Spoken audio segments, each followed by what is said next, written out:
सहेली।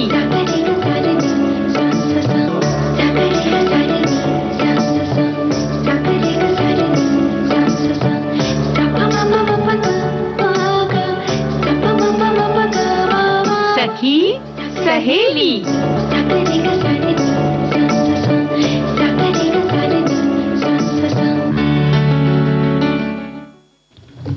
हमारी सभी सुनने वाली सखियों सहेलियों को और श्रोता भाइयों को दीपा माहेश्वरी और नेहा शर्मा का नमस्कार।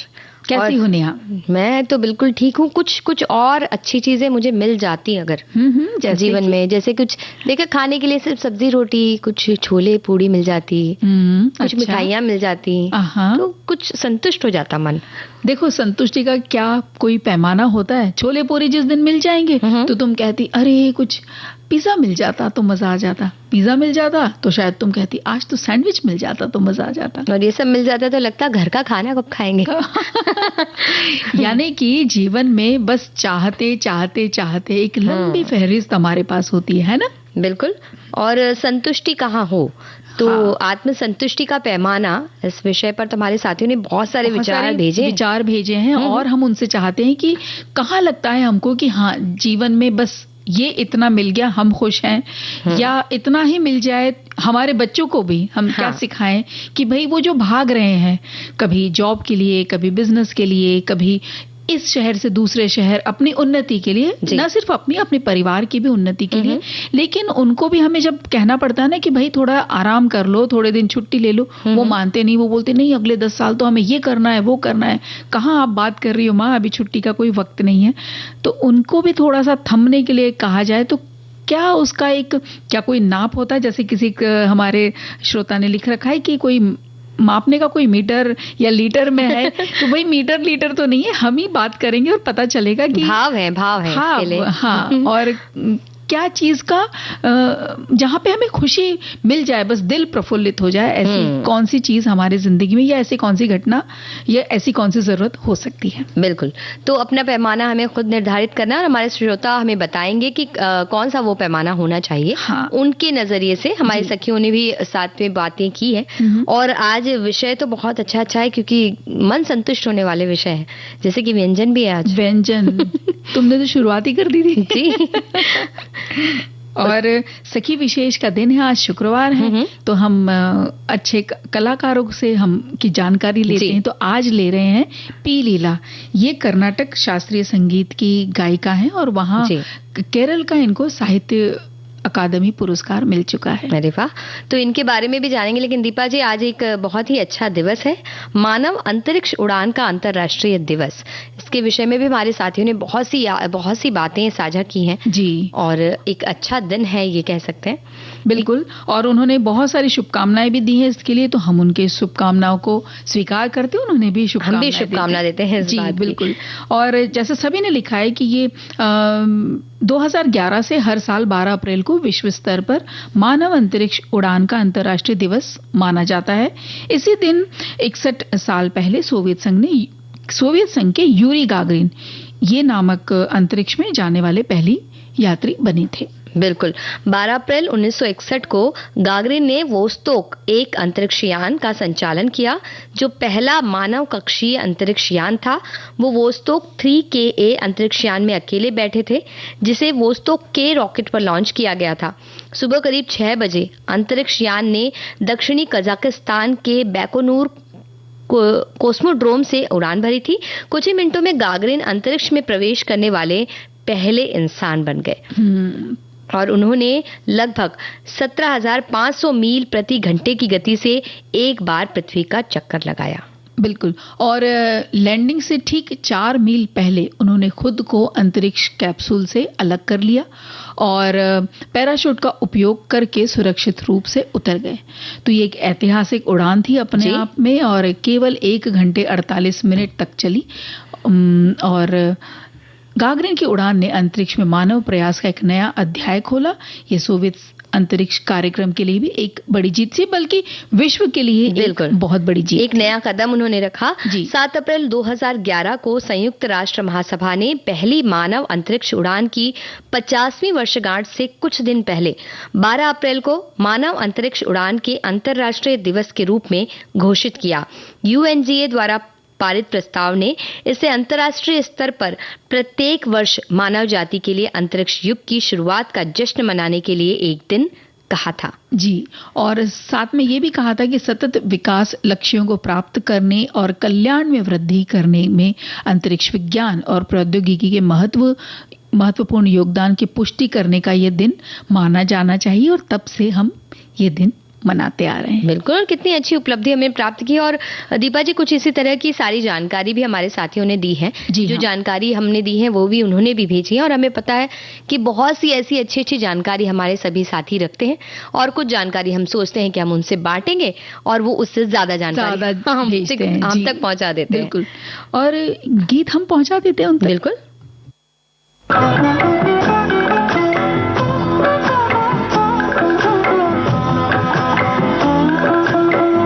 चलो दिलदार चलो, चांद के पार चलो, हम भी तैयार चलो, चलो दिलदार चलो, चांद के पार चलो, हम भी तैयार चलो,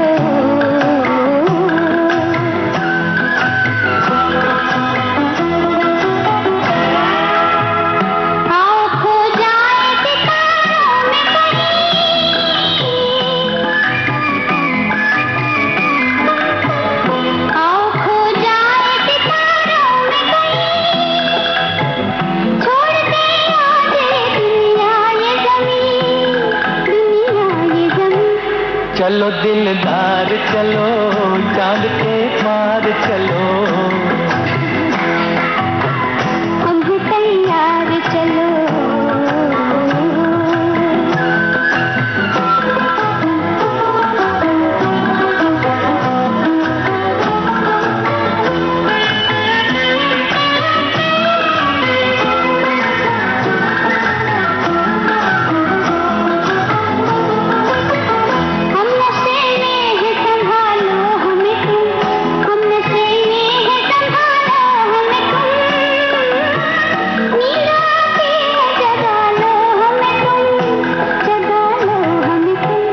चलो दिलदार चलो, चांद के पार चलो, हम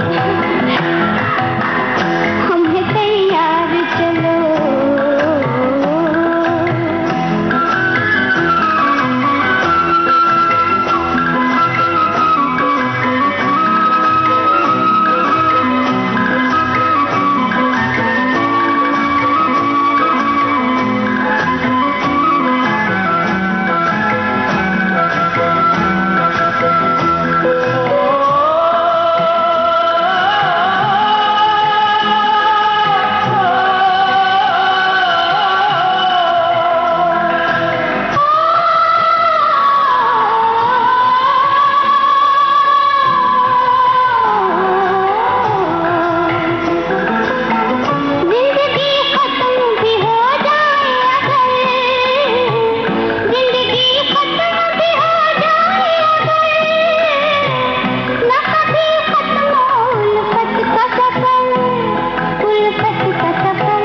चलो दिलदार चलो, चांद के पार चलो,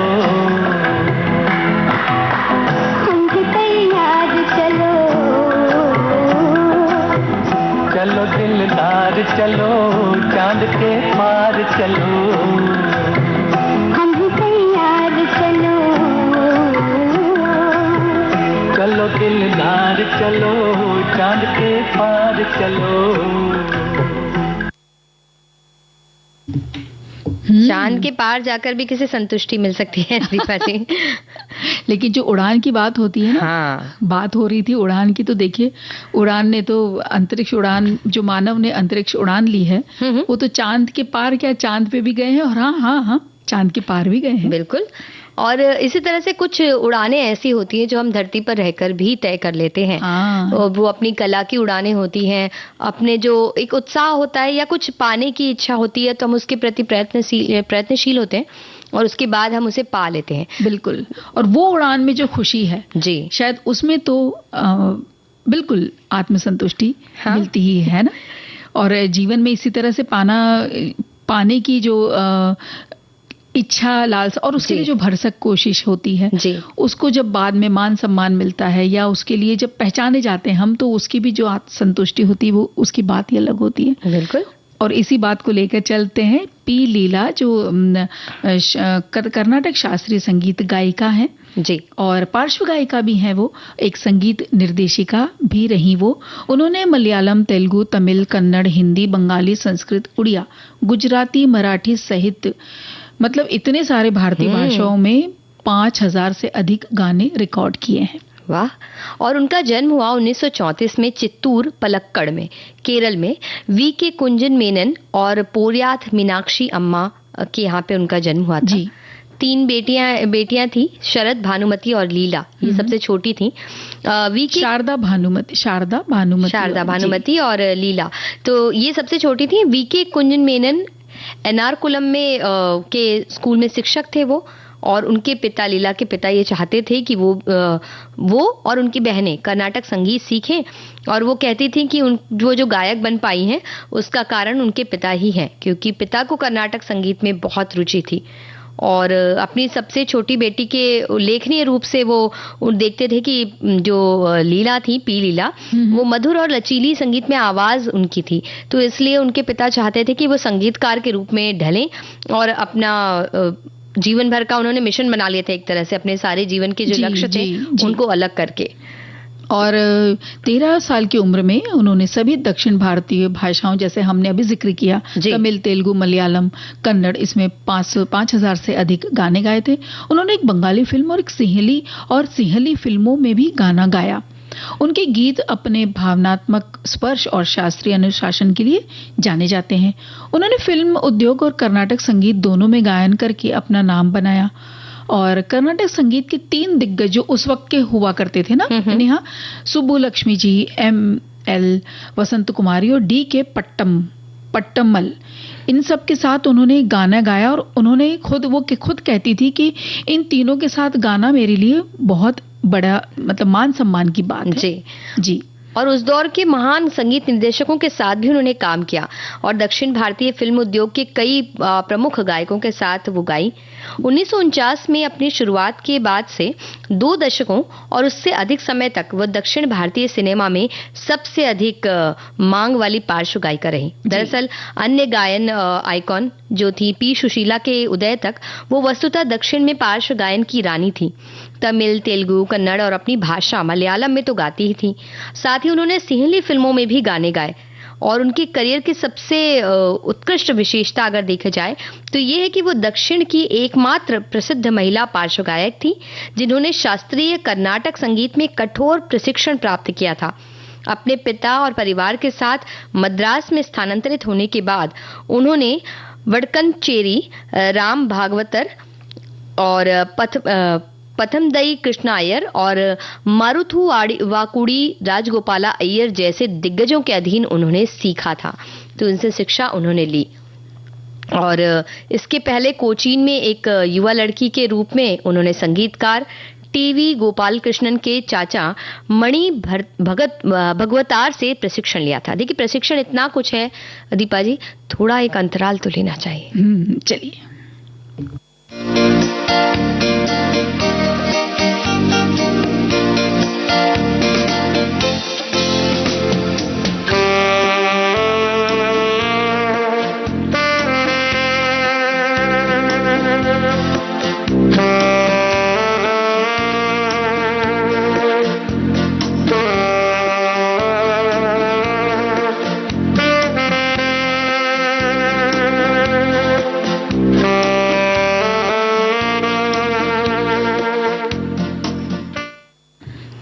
अंतराल के बाद हम फिर आ चले हैं और पी लीला जी के जो जीवन में ये जो जी। अथाह परिश्रम और क्या कहते हैं अभ्यास की बातें हाँ। हो रही थी। बिल्कुल।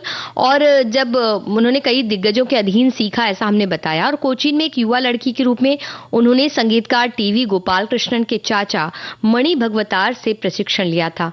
और जब उनके गुरु राम भागवतर अपने संगीत करियर को आगे बढ़ाने के लिए मद्रास चले गए तो मेनन ने शिक्षक के रूप में अपनी नौकरी से इस्तीफा दे दिया और लीला के संगीत करियर की खातिर अपने परिवार के साथ मद्रास आ गए। तो इनके जीवन से जुड़ी बहुत सी बातें हैं। इतने उन्होंने शिक्षा ली। एक गीत सुना जाए बिल्कुल। यहाँ?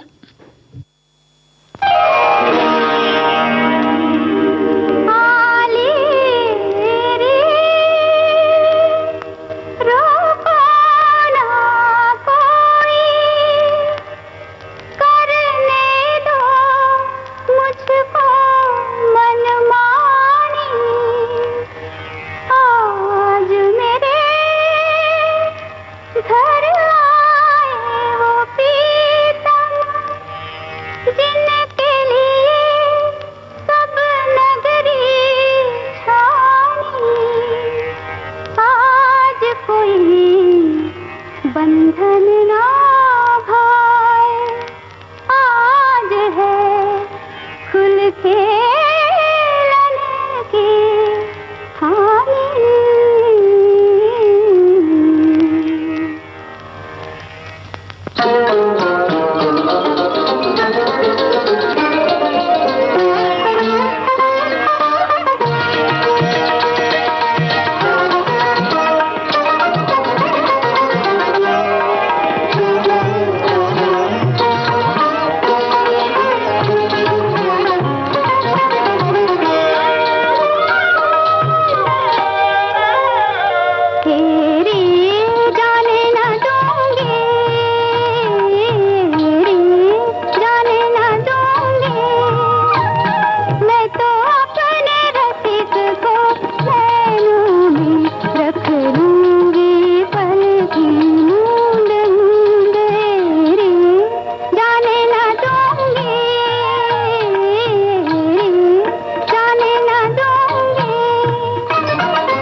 लेकिन पी लीला जी गई थी हाँ, कहाँ? मद्रास।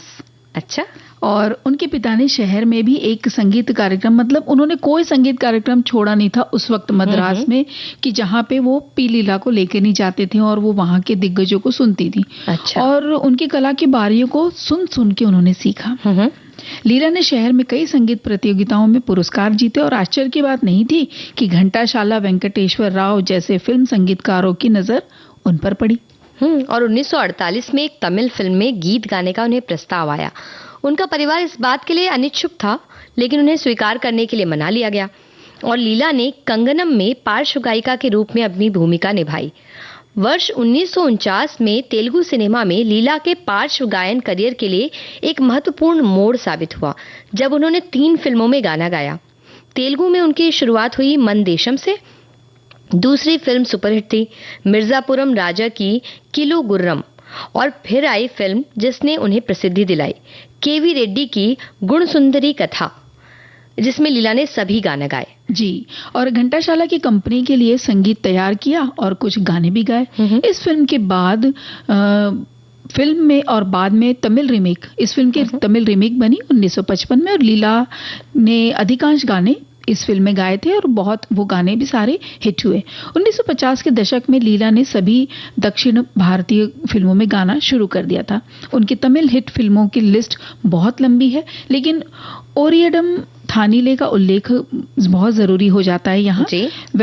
वेलाई कारी एलम इनमा मय्यम, ये एक युगल गीत था, और सुंदरी साउंडरी ये भी बहुत उनका प्रसिद्ध गीत था।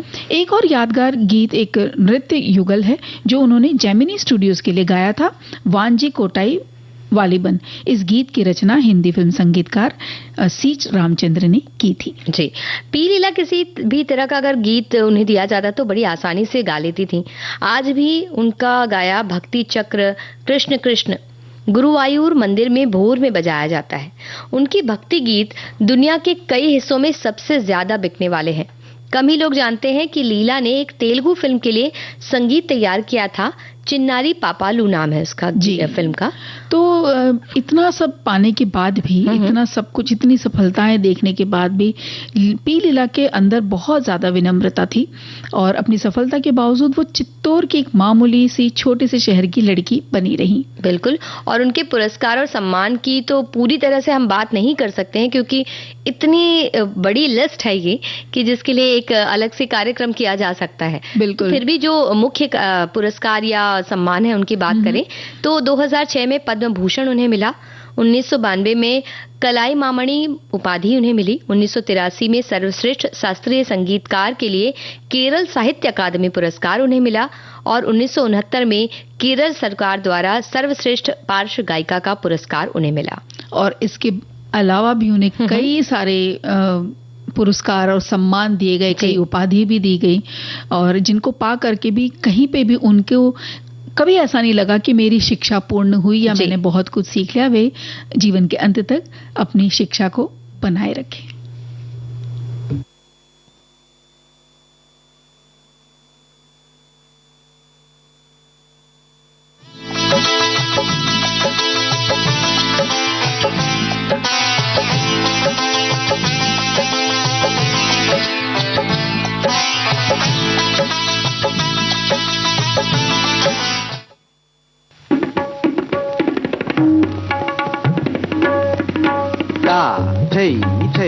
तत् आ थई थई तत् मुरली की धुन सुन आई राधे जमुना के तट पर नीरत करत उठ हिरत फिरत ऐसी चंद्र तपन दिगदिगना दिगदिगथो राम ततथई राम ततथई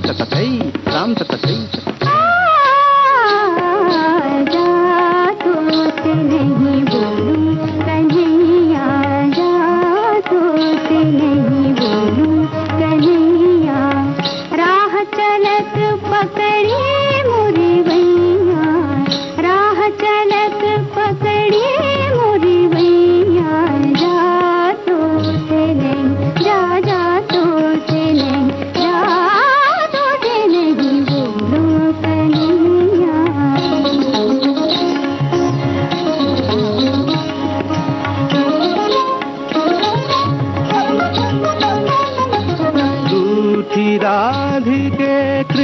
कृष्ण मनावत, मुरली की सौगंध उठावत। मानत नहीं राधा, मानत नहीं राधा, मानत नहीं राधा।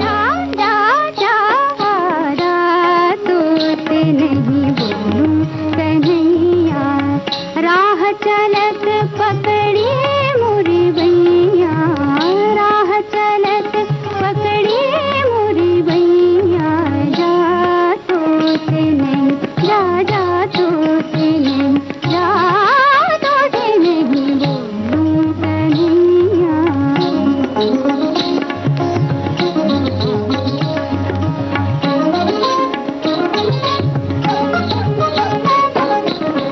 झुनक जब चूड़ियां खनकी, लहर लहर ओढ़नियां लहकी। रुनक झुनक जब चूड़ियां खनकी, झुनक झुनक जब चूड़ियां खनकी, लहर लहर ओढ़नियां लहकी। मृदंग ठनका धद धद धद धद, नागिन देश दे सगन दादा, किट धद धद धद धड़न नच सग सगन का सगन का, किट सग सग सगन का जी सगन दा साधा, किट सग सगन का साधगन का। मान गई राधा, मान गई राधा, मान गई राधा।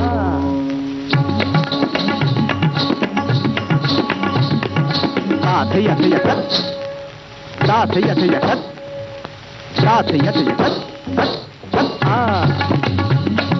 जा तोते नहीं बोलूं कन्हैया, जा तोते नहीं बोलूं कन्हैया।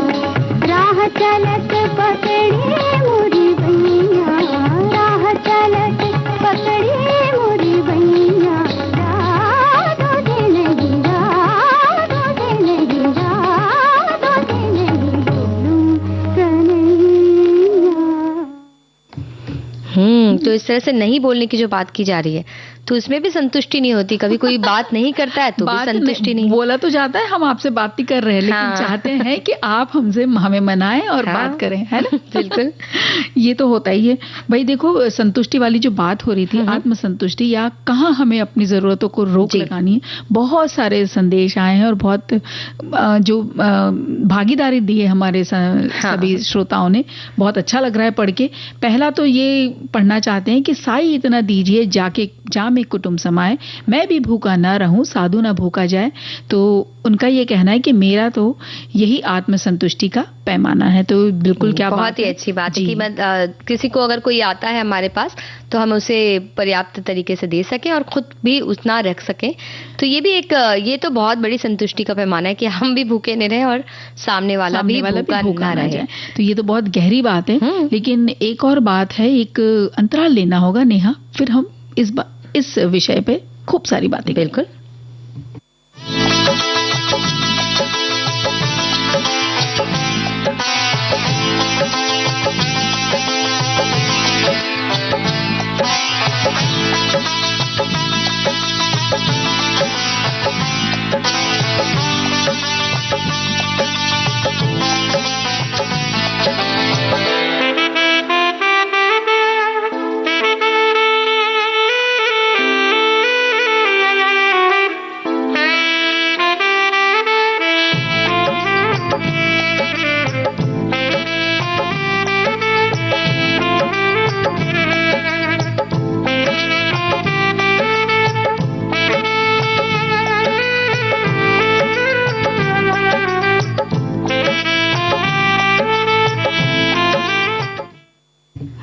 अंतराल के बाद हम फिर आ गए हैं कार्यक्रम में सखी सहेली, बात हो रही है आत्मसंतुष्टि की। तो हमारे सभी साथियों ने इतनी सारी अच्छी अच्छी बातें कही हैं दीपा जी। तो हमारे एक साथी कहते हैं कि आत्मसंतुष्टि भौतिक चीजों जैसे बड़ी हवेलियों या चमकदार कारों से नहीं आती। संतुष्टि एक सकारात्मक मानसिकता, प्यार से भरा दिल, वास्तविक खुशी, मन की शांति और संतुष्टि पाने के बारे में है। इसलिए चाहे कोई व्यक्ति दुनिया की सारी दौलत के पीछे कितना ही भाग ले, उसके जीवन में हमेशा कुछ ना कुछ कमी रहेगी। कई लोगों के जीवन में जिस चीज की कमी है वो है आत्मसंतुष्टि, और ये मन से पैदा होती है। जिस इंसान को मिलती है वही सुखी है। बिल्कुल सही कहा उन्होंने। यानी कि संतुष्टि का मतलब वो स्थिति जो स्वयं को और जीवन की परिस्थितियों को आसान बनाती है ना, कि भाई हाँ, आज ये मेरे मेरी परिस्थिति, लेकिन घर में हम सब हैं, सब सकुशल हैं और हाँ। सब स्वस्थ हैं, तो यही तो एक आत्मसंतुष्टि का एक ही पैमाना हो गया है। बिल्कुल। और भाई सुबह दिन भर काम करने के बाद जब सब सारे घर पे आ जाते हैं वापस, तो आज का दिन हमारा बहुत अच्छा निकला, हम बहुत खुश हैं, खूब अच्छे से हमने जो रात्रि का भोजन किया, उसके बाद थोड़ी हंसी मजाकें हो गई, तो ये भी एक संतुष्टि का पैमाना हो सकता है। बिल्कुल। और कभी कुछ अगर छोटी मोटी परेशानियां आई भी तो हम ये सोच सकते हैं कि उससे हम निकल के तो आ गए ना बाहर। हाँ, हम उससे हम किस तरह से हमने उसका सामना किया, या अगर हम नहीं भी सामना कर पाए तो हमें ये पता है कि आज का अब रात हो गई है, अब कल सुबह फिर वापस नया दिन मिलेगा और नए दिन में हम जरूर कुछ अच्छा कर पाएंगे। बिल्कुल। तो ये भी एक संतुष्ट होने के लिए बेसिकली भाव की जरूरत है, संतुष्ट होने के लिए भाव की तो वो जरूरत है, भाव बिल्कुल। होना चाहिए। और अपने पास मौजूद हर चीज में शांति मिलती है और मतलब उसमें ढूंढ लेना चाहिए। बिल्कुल। और कुछ अधिक हासिल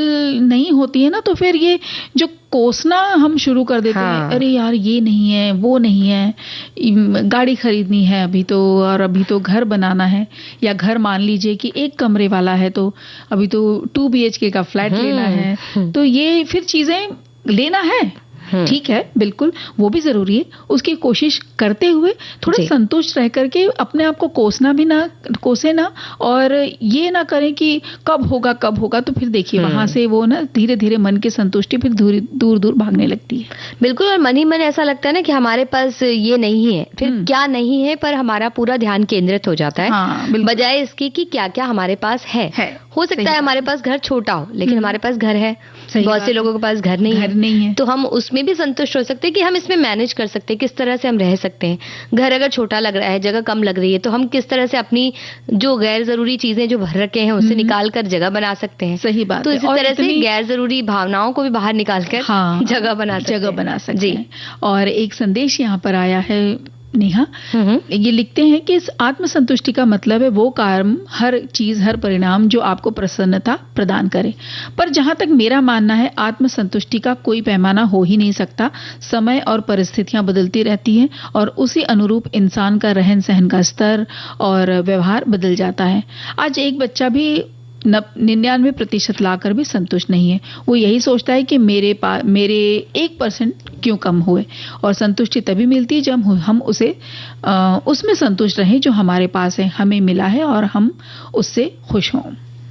तो ये बात तो है भाई, लेकिन 99% पाने वाले बच्चे को जब ये बताएंगे कि जो 7% लेकर आया है या उससे भी कम लेकर आया है, उसकी क्या हालत हो रही है, या उसको कहीं पे किसी भी तरीके का दाखिला नहीं मिल रहा है, तो तुम्हें तो मिल तो रहा है ना, या तुम जिस एक कहते हैं ना अंग्रेजी में ड्रीम कॉलेज या ड्रीम स्कूल, उसमें अगर आपका दाखिला हो गया है, तो जिसको नहीं मिला है उसको देखो, ना कि अपने उस 1% अंक के लिए आप दुख मनाएं। जी, तो वही है कि अपना, क्योंकि 99% पाकर भी आप 1 से चूक गए का आप दुखड़ा रो रहे हैं, बजाय इसकी, जैसे होता है ना कई बार कि हमारी तारीफ करते हैं 10 लोग, लेकिन एक व्यक्ति ने हमारी जब थोड़ी सी बुराई कर दी तो हम उस व्यक्ति पर पूरा ध्यान केंद्रित कर देते हैं, वहां चला जाता है कि देखो सबने कहा, लेकिन वो जो है ना, जैसे उदाहरण के लिए मान लीजिए कोई चाची जी, सबने कहा लेकिन वो चाची जी तो कभी हमें बोलती ही नहीं है, कभी हमें 2 प्रशंसा के उनके बोल उनके मुंह से निकलते ही नहीं।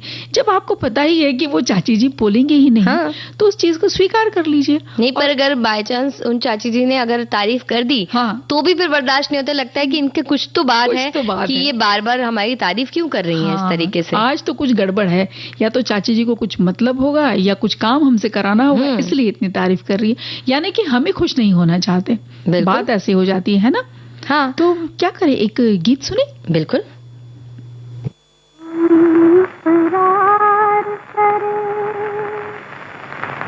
या कोई इनकार करे, तुमसे एक बार निगाहें तो जरा चार करे।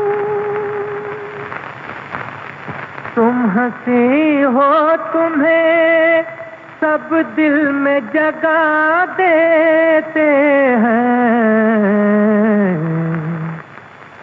हमें क्या बात है ऐसी जो कोई प्यार करे।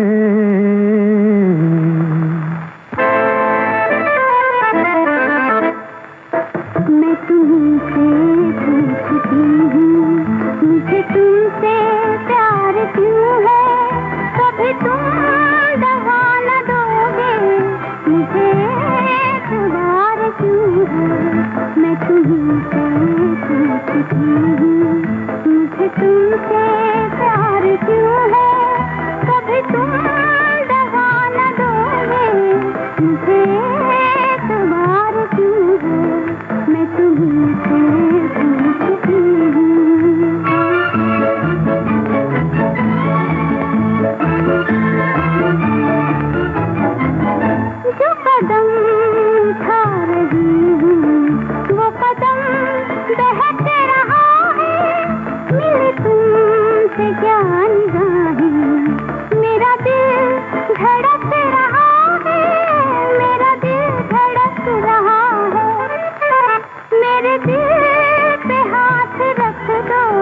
पूछती हूँ, मुझे तुमसे प्यार क्यों है, कभी तुम दगा न दोगे, मुझे एतबार क्यों है, मैं तुमसे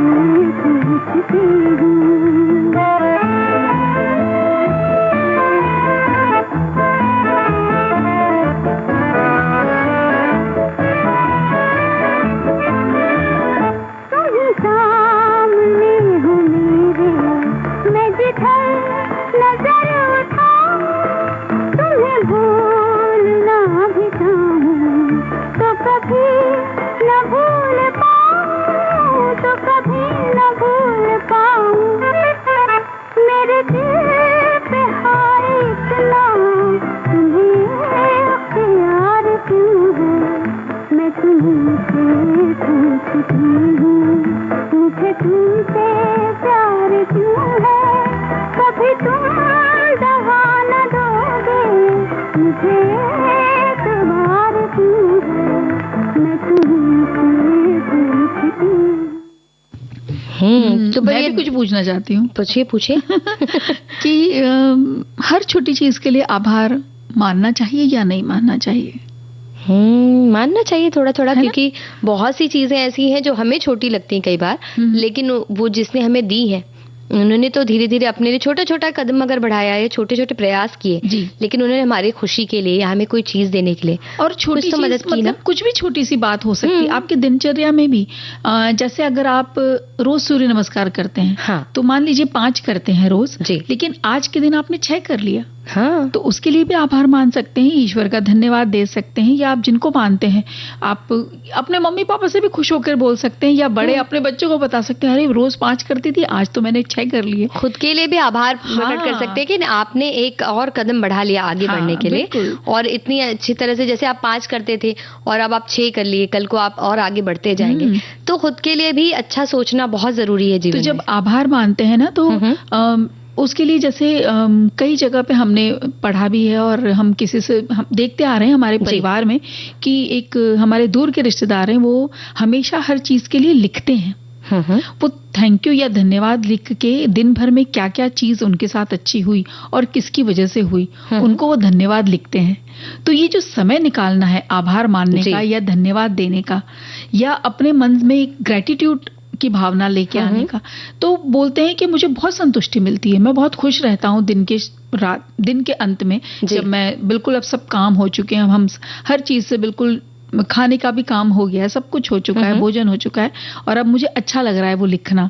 तो ये भी एक बहुत अच्छा तरीका है बिल्कुल आत्मसंतुष्टि का, और अपने आप में मतलब एक खुश रहने का एक तरीका। और कहीं ना कहीं हमें भी पता चलता है दिन के आखिर में कि बहुत सी अच्छी चीजें भी हुई हैं। हाँ। क्योंकि वो कह रहे हैं ना कि एक अगर कुछ ऐसी चीज हो गई जिससे हमारा मूड खराब हो गया, तो हम उसके बारे में ही ज्यादा सोचते हैं, लेकिन अगर हमारी ये आदत हो कि हम हर दिन के अंत में बैठकर लिखते हैं कि क्या क्या अच्छी चीजें हुई हैं, तो हमारा कहीं ना कहीं नजरिया बदलता जाता है, क्योंकि हम बैठ के लिखना है ना, तो हमारा ध्यान जाता है कि अच्छा ये भी लिख सकते हैं, ये भी तो लिखना है, फिर हम हर घंटे का हिसाब अपना ही ढूंढते हैं, तो अच्छी चीजें वो भी और देखना हमारा आदत हो जाएगी। और दूसरा ये है नेहा कि वर्तमान क्षण में जीना, मतलब अभी इसी वक्त, अब हम अभी बैठ रहे हैं, खा तो हम अभी यहाँ रहे हैं, ध्यान हमारा कहीं और है, हम अभी खा रहे हैं लेकिन हम सोच रहे हैं अरे शाम को तो ये काम खत्म करना है, अभी 4 बजे के बाद ये करना है, 6 बजे तक फलां चीज हो जाएगी, फिर उसके बाद 7 बजे फिर खाने की तैयारी करना है, रात को सबके आने के पहले ये फला काम निपटाना है। तो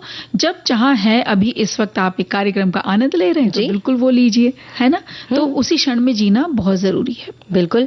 और साथ ही ऐसे करियर हमें ढूंढना चाहिए जो हमारे मूल्यों के अनुरूप हो, यानी कि जो हमारी कुछ उसूल होते हैं, आदर्श होते हैं, कुछ चीजें होती हैं जो हम मानते हैं, लेकिन उनसे हटके जब हमें रोजाना काम करना पड़ता है, कोई चीजें ऐसी माननी पड़ती है जो हमारा मन जिसकी गवाही नहीं देता, तो हमें ज्यादा तकलीफ होती है, हम थोड़ा तनाव में रहने लगते हैं, बार बार वो चीजें सोचते हैं कि हमें तो ये नहीं करना है, लेकिन करना पड़ता है।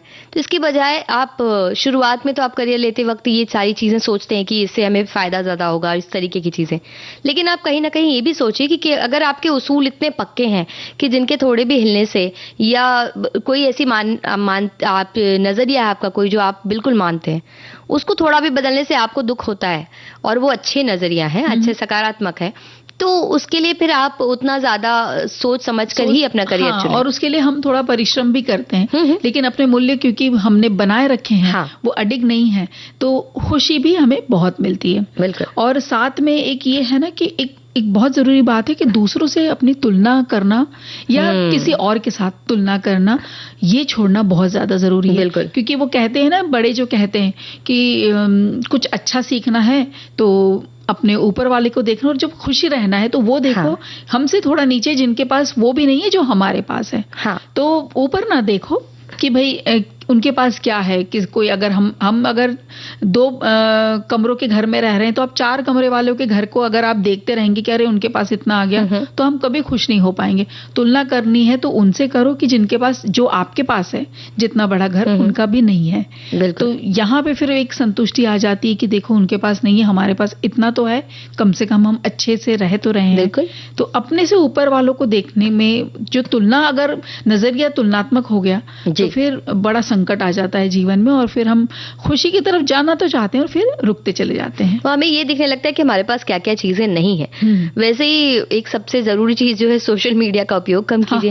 क्योंकि कहीं ना कहीं हम चाहते ना चाहते भी अपनी बस खुशियां दिखा रहे हैं, और उतने खुश अगर नहीं भी है जिंदगी में, हो सकता है कि हमने कुछ एक ही चीज कभी की हो, या हो सकता है वो साल भर पहले की बात हो जब हम घूमने गए हो, या हो सकता है 4-5 साल पहले की बात हो, हमारा शरीर उतना बदलाव ना आए हो तो पता ना चलता हो किसी को, और हमने वो फोटो शेयर कर दी और बाकी लोग सब खुश हो गए कि, और सबको ये लगा कि कुछ लोग तुलना करने लगे कि ये तो भाई रोज घूमने जाते हैं। कुछ लोगों को हो सकता है ये लगे कि अच्छा ये यहाँ घूमने गए तो हम भी जाएंगे। तो इस तरह से हमने वहां तो एक तैयारी शुरू करवा दी सबकी, और खुद भी एक तरह से हम सोचने लगे अब कल क्या हमें पोस्ट करना है, जिससे सब लोग खुश रहें और सब लोगों को लगे कि हम बहुत खुश हैं, और वायरल हो जाए हमारी पोस्ट, बहुत चल जाए। तो वो जो एक अलग सी आत्मसंतुष्टि की तलाश हम करते वहां, वो एक तरह से कहीं ना कहीं नकली है, क्योंकि वर्चुअल है और हम रियल में एक दूसरे से नहीं मिलते हैं उस वक्त। तो बहुत सारी चीजें उसमें झूठी भी होती हैं और हम उसके जाल में एक तरह से फंसते जाते हैं। बिल्कुल। और यानी कि ये जो एक फैंसी दुनिया जो बन गई है ना, ख्वाब वाली जो दुनिया, इससे थोड़ा सा बाहर आए, और बाहर आकर करना क्या है, थोड़ी विशिष्टता अपने अंदर बनानी चाहिए। कोई भी एक चीज में, कोई कला हो या कोई ऐसा स्किल हो आप जो आप, चाहे वो एक सिलाई का ही हो, हालांकि सिलाई कोई बहुत छोटी बात नहीं है, कढ़ाई का हो, कशीदे का हो, या खाना ही अच्छा आप बनाते हैं उसका ही क्यों ना हो, या आप अचार अच्छा बनाते हैं तो उसका ही क्यों ना हो। तो एक विशिष्टता जब अपने अंदर आती है ना, तो कि हाँ हम इस चीज को बहुत अच्छे से आती है और हम इसमें पारंगत हैं, तो जब आप वो काम करेंगे तो देखिएगा आपसे वो और भी 2-4 लोग आपसे मदद मांगेंगे, या आपसे करवाएंगे, या आपसे पूछेंगे, या आपसे सीखना चाहेंगे। तो जब इस तरह के लोग आपके आसपास आएंगे तो हमें एक संतुष्टि वहां भी बहुत मिलेगी। बिल्कुल। इसी तरह से सकारात्मक दृष्टिकोण हमें रखना चाहिए, सात्विक भोजन करना चाहिए, और अपने साधनों के भीतर रहना चाहिए। जितने साधन हमारे पास हैं उनका किस तरह से बेहतर उपयोग हम कर सकते हैं और उनमें खुश कैसे रह सकते हैं, ये हमें खोजना चाहिए। और सात्विक भोजन की जो बात करी ना, वो इसलिए बहुत जरूरी है नेहा, जो आपने की, कि जीवन में सात्विक भोजन सात्विकता लेकर आती है, जो शांति प्रदान करता है, और दूसरों की खुशी में खुशी ढूंढना से ज्यादा कुछ एक चीज कहना चाह रहे हैं कि दूसरों में की खुशी में खुशी ढूंढने से ज्यादा जलन ना हो, उनके प्रति ईर्ष्या नहीं होना, कि भाई आज उन्होंने इतनी महंगी साड़ी खरीद ली है, हमारे साथ देखो 1 महीने पहले गई थी तब तो नहीं ली थी, और अभी 1 महीने के अंदर ये ले आई और इतनी महंगी साड़ी ले आई और हमसे भी अच्छी ले आई। तो वो जो जलन जो होती है ना, और वो जब भी वो पड़ोसी हैं या जो भी हैं वो साड़ी पहन के निकलेगी तो अंदर एक हमारे अंदर ना कि ईर्ष्या की भावना से आ जाती, देखो कितनी अच्छी लग रही, पता नहीं अपने आप को क्या समझती है। तो ये वाली जो भावना जब आने लगती है तो वो हमें कभी भी खुश नहीं रहने देती। तो बहुत सारी बातें हो गई। तो कुल मिलाकर दीपा जी, सादगी और सरलता में जीवन का सच्चा सुख है, ये हमें जानना चाहिए, और जैसे हम हैं वैसे ही खुद को स्वीकार करते हुए आत्मसंतुष्टि का रास्ता अपनाना चाहिए। और उसके लिए जरूरी क्या है, एक गीत सुनना चाहिए।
आत्मसंतुष्टि का पैमाना विषय बहुत गहरा और लंबा है।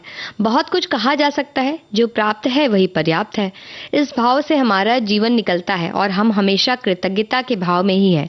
तभी हमें आत्मसंतुष्टि मिलेगी। अधिक पैसा, अधिक कपड़े, अधिक घर, गाड़ियों के चक्कर में ही पूरा जीवन निकल जाता है। हम खुशियों को इन वस्तुओं में ही तलाशते हैं। छोटी सी उपलब्धि में अपनों के पास जाकर ही भावनाओं को व्यक्त करते हैं, तभी हमें अधिक खुशी महसूस होती है। ऐसे अनेक रिसर्च हुए हैं और आज भी चल रहे हैं। सभी इसी निष्कर्ष पर पहुंचे हैं कि हमारा परिवार में हमारे रिश्ते हमसे किस तरह से जुड़े हुए हैं। हम अगर रिश्तों में खुश हैं तो थोड़े में ही खुश हो सकते हैं, और यही आत्मसंतुष्टि का पैमाना है। और साथ में इन्होंने लिखा है, दाल रोटी खाओ, प्रभु के गुण गाओ। क्या बात है भाई। तो अगर खाने की बात करेंगे और फिर व्यंजन ना बताएं, ऐसा हो ही नहीं सकता। और देखो, आत्मसंतुष्टि की जहां बात है, बहुत सारे संदेश आए हैं हमारे सभी साथियों के, और यही भाव कुछ उन्होंने सभी ने दिए हैं। तो बात हो रही थी कि खाने की, तो एक रेसिपी हम बताएं या आप बताएंगे?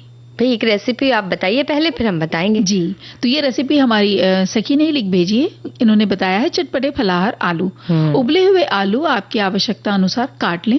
उन्हें घी में भून के थोड़ा लाल हो जाए, मतलब इतना भूनना है, और फिर उसको निकाल लें। उबलने से इसमें घी कम लगेगा। अगर उबाल लेते हैं तो घी कम लगेगा। और एक कटोरी धनिया लें और उसमें अदरक हरी मिर्ची का पेस्ट ले लें। अब कढ़ाई में घी जो बचा हुआ है उसमें जीरे और हरी मिर्च का तड़का लगा दें, और फिर इसमें धनिया की चटनी को मिला दें। आंच धीमा कर दें, धीरे धीरे चलाएं। फिर धनिया को थोड़ा सा पका लें, थोड़ा सा पकाने की जरूरत है बस। और जब ये पक जाए तो इसमें दही भी थोड़ा सा फेंट कर डाल दें। यहाँ पर अब आंच को थोड़ा बंद कर देना है या एकदम कम कर देना है। जब दही अच्छी तरह से मिल जाए तब इसमें फलाहार नमक और थोड़ी सी चीनी या गुड़, जो आप चाहें वो डाल सकते हैं। गुड़ घुलने तक अब इसको थोड़ा सा पका लेना है, और इसे इसमें जो है ये भुने हुए जो आलू हैं ये डाल देना है। सबको एक साथ मिला लें। तीखी खट्टी मीठी हरी आलू की सब्जी तैयार है। तो किसी भी फलाहारी, पूरी, पराठे के साथ खा सकते हैं। तब इसमें आप थोड़ी सी ग्रेवी रखें। ऐसा खाना है तो आप इसमें ग्रेवी नहीं रखें। मतलब अगर आप थोड़ा सादा खाना है तो, अगर सादा खाना है तो वैसे ही रहने दे गाढ़ा, और अगर नहीं है तो थोड़ी सी ग्रेवी बढ़ा लीजिए। और कच्चे आलू के भी बनते हैं, पर यही रेसिपी आप कच्चे आलू से भी बना सकते हैं। लेकिन बस यही है उसमें, वो क्योंकि पकाने के लिए उसमें घी ज्यादा लगेगा। उबाल लेंगे तो घी थोड़ा कम लगेगा। बिल्कुल। लेकिन दीपा जी, अब आपने बता दिया तरी अगर ज्यादा होगी तो फिर उसके साथ खा सकते हैं, पराठे वगैरह के साथ। तो अब क्योंकि ये फलाहारी है तो फलाहारी के साथ खाना चाहिए। हाँ, तो इसलिए हम बताना चाहते हैं। क्या बता रही हो? साबूदाना के फुले पराठे। क्या बात है, साबूदाने के पराठे। तो 1 कप साबूदाना चाहिए इसके लिए, 1 कप उबले आलू, सेंधा नमक, आधा चम्मच जीरा, आधा चम्मच काली मिर्च, अदरक मिर्च का पेस्ट, धनिया पत्ती और घी और थोड़ा पानी। अब साबूदाना को पहले भून लेना है थोड़ा मीडियम फ्लेम पर। फिर जैसे तड़कने की थोड़ी थोड़ी आवाज आती है, वो आवाज आना जब बंद हो जाएगी तो आप इसको बंद कर दीजिए। फिर ठंडा हो जाए तो पीस लीजिए। फिर इसे छन्नी से आप छान लीजिए। तो इसमें अब आपको मिलाना है उबला हुआ आलू कद्दूकस करके, और उसके बाद जो सारे मसाले हमने लिए हैं वो सब मिलाना है। और पहले से आलू से आटा आप लगा दीजिए। आलू से पहले आटा लगा के देखिए, और अगर जरूरत होती है तो ही पानी डालिए, नहीं तो मत डालिए। पर थोड़ा सॉफ्ट आटा इसका लगाना है, और थोड़ी देर ढक के इसको छोड़ दीजिए। और इसके बाद इसकी आप रोटियां बना सकते हैं, और साथ में अगर चाहें तो चटनी भी बना सकते हैं, जिसके लिए 1 कप धनिया की पत्ती, 1 टमाटर, जीरा आधा चम्मच, हरी मिर्च, सेंधा नमक, 2 बर्फ के टुकड़े, थोड़ा सा पानी, ये सब मिक्सचर में आप लेके चला दीजिए और आपकी चटनी बन जाएगी। क्या आपकी नहीं, तो धनिया पत्ती की चटनी बन जाएगी। तो भाई, सब्जी भी तैयार है और पराठा भी तैयार है और चटनी भी तैयार है। तो अभी हमारे साथियों ने बोला जो संतुष्टि की बात है। देखिए दीपा जी, गाना हम चलाना चाहते हैं, लेकिन वक्त इतना नहीं है कि हम गाना चला सकें। तो इसलिए हम बताते हैं, हमारे साथी बोल रहे हैं कि खाने की बात ही कर रहे हैं और संतुष्टि की बात खाने के साथ कर रहे हैं। कह रहे हैं कि आजकल गर्मियों के दिनों में मुझे प्याज और छाछ अच्छी लगती है, लेकिन घर के सदस्य कहते हैं कि दही ले लो, या कभी कभी बोलते हैं घर में पपीता और केले का जूस बनाते हैं तो कहते हैं ये ले लो, तो उनको अच्छा नहीं लगता। तो वो कहते हैं कि जूस की जगह मुझे चाय बना कर दे दो, मुझे चाय पीने से संतुष्टि मिलती है, और ये जूस वगैरह पीने से मन अच्छा नहीं लगता, आत्मसंतुष्टि नहीं मिलती उन्हें जूस पीने से, ऐसा वो कह रहे हैं। तो भाई देखिए, जिसमें आत्म संतुष्टि हो आप वो कीजिए। और घर वाले अगर जिद कर रहे हैं तो किसी दिन कभी कभी ले लिया करिए। रोज अगर वो करेंगे तो फिर उन्हें समझा दीजिए कि भाई देखिए, आप रोज रोज इस तरह से बोलेंगे तो हम नहीं मानेंगे, एक आध दिन कभी कभी मान लीजिए, ताकि उन्हें भी लगे कि हाँ, ये हम बोलते हैं 10 बार तो एक बार तो मान ही लेते अब हैं। देखिए, हमें संतुष्टि नहीं हो रही, हमें लग रहा है समय कम हो रहा है, हमें और बातें करनी थी। हाँ, बिल्कुल। लेकिन क्या करें, मानना पड़ेगा। थोड़ा संतुष्ट होते हुए, मन में रखते हुए हम लेते हैं इजाजत। स्वीकार कीजिए नेहा शर्मा और दीपा का नमस्कार।